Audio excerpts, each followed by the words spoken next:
সুপ্রিয় শিক্ষার্থী বন্ধুরা, সবাইকে জানাই রেডিয়াম সায়েন্স একাডেমির পক্ষ থেকে আন্তরিক প্রীতি, শুভেচ্ছা এবং অভিনন্দন। আজকে আমরা অপবর্তন গ্রেটিং এর মধ্য দিয়ে আলোর কিভাবে অপবর্তন ঘটে সেটা ব্যাখ্যা করার চেষ্টা করব। অর্থাৎ অপবর্তন গ্রেটিং এ আলোর অপবর্তন নিয়ে আমরা আলোচনা করব। শিক্ষার্থী বন্ধুরা, শুরুতেই আমাদেরকে এই অপবর্তন গ্রেটিং কি এই টার্মটা সম্পর্কে আমাদেরকে জানতে হবে। এই অপবর্তন গ্রেটিংটা মূলত এই রকম একটি আয়তাকার পাত থাকে এবং এই আয়তাকার পাতে আমরা পরীক্ষাগারে বা ল্যাবের মধ্যে দাগ টানি বা রেখা টানি সমান্তরালে, এবং এটা একটি সমতল অপবর্তন গ্রেটিং। দেখো, আমি যদি এইখানে যদি দাগ টানি তাহলে এইটা অস্বচ্ছ হয়ে যাবে, এর মধ্য দিয়ে আলো পাস করবে না। তাহলে রেখা বা দাগ টানার অর্থ হচ্ছে এগুলো অস্বচ্ছ অংশ, এগুলোর মধ্য দিয়ে আলো পাস করবে না। তাহলে দুইটা রেখা, এটি একটি রেখা, এটি একটি রেখা, বা এটি একটি দাগ, এটি একটি দাগ, এই দুইটা দাগের মাঝখানে যে অঞ্চলটা রয়েছে বলতো এটা স্বচ্ছ অঞ্চল। তাহলে আলো যদি ফেলা হয় তাহলে এই দাগ বা রেখার মধ্য দিয়ে, এই দাগ বা রেখার মধ্য দিয়ে আলো পাস করবে না। মাঝখানের যে স্বচ্ছ অঞ্চলটি রয়েছে এইখান দিয়ে আলো পাস করবে, ফলে আলোর অপবর্তন ঘটবে। এই স্বচ্ছ অঞ্চলটিকে আমরা বলবো চির। তাহলে কাদেরকে অপবর্তন গ্রেটিং বলা হবে? অপবর্তন গ্রেটিং তাদেরকেই বলা হবে এই রকম একটি আয়তাকার অংশের 1 সেন্টিমিটারের মধ্যে প্রায় 10,000টির মতো এই রকম রেখা বা দাগ টানা থাকবে। 10,000টির মতো, প্রায় 10,000টির মতো, কম বেশি হতে পারে। 1 সেন্টিমিটারের মধ্যে প্রায় 10,000টি দাগ সম্পন্ন সমপ্রস্থের চির সম্পূর্ণ এই রকম আয়তাকার পাতকে আমরা বলবো অপবর্তন গ্রেটিং বা ডিফ্রাকশন গ্রেটিং। খেয়াল করো, এইরকম যদি 1 সেন্টিমিটারে 10,000টির মতো দাগ থাকে তাহলে বলতো এক একটি যে সির রয়েছে তার প্রস্থ প্রায় কেমন হবে? এক একটি সিরের প্রস্থ প্রায় হবে 10⁻⁴ সেন্টিমিটার, অর্থাৎ অনেক অনেক কম, এই রকম অর্ডারের হবে। এই যে চিরগুলো রয়েছে সবগুলো চিরের প্রস্থ সমান থাকে। তাহলে একটি চিরের প্রস্থ কত? ধরে নেব ছোট হাতের এ। তাহলে একটি চিরের প্রস্থ হচ্ছে ছোট হাতের এ। আর যে রেখা বা দাগগুলো রয়েছে তাদেরও প্রস্থ সমান, সেগুলো ধরে নেই ছোট হাতের বি। তাহলে ছোট হাতের বিটা হচ্ছে একটি রেখা বা দাগের প্রস্থ।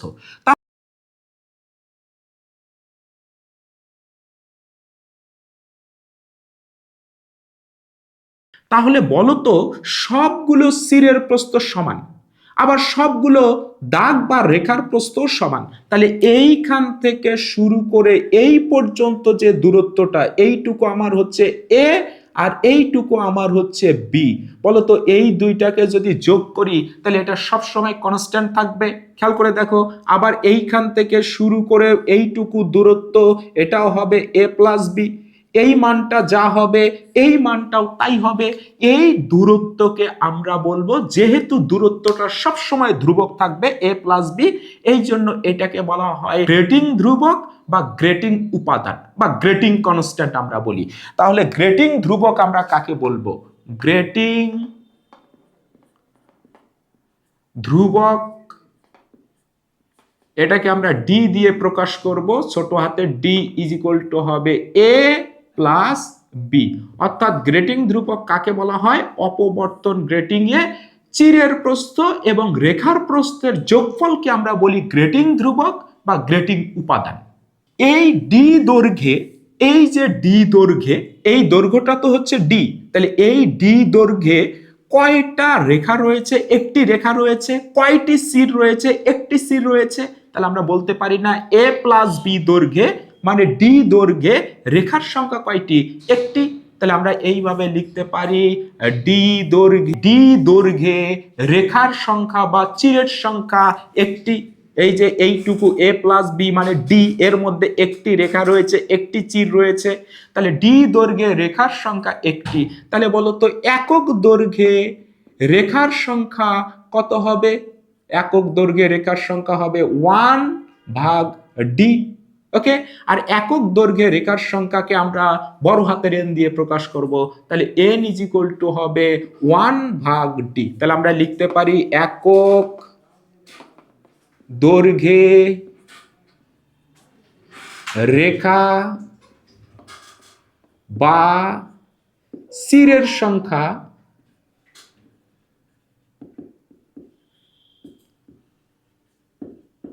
বড় হাতের এন ইজ ইকুয়াল টু হবে 1/d। তাহলে বলো তো, এভাবে যেমন লেখা যায়, আবার এটাকে তুমি এভাবেই লিখতে পারো, D is equal two 1/n, একই কথা।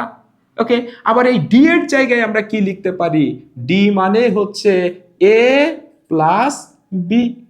তাহলে এন ইজ ইকুয়াল টু একক দৈর্ঘ্যে রেখার সংখ্যা বা চিরের সংখ্যা হবে 1/d অথবা 1/a প্লাস বি। এই অপবর্তন গ্রেটিং এর মধ্যেও যদি আমরা আলো ফেলি, তাহলে এখানেও আলোর অপবর্তনের কারণে পর্দার উপরে চরম এবং অবম বিন্দু পাওয়া যাবে, অর্থাৎ উজ্জ্বল এবং অন্ধকার ডোরা পাওয়া যাবে।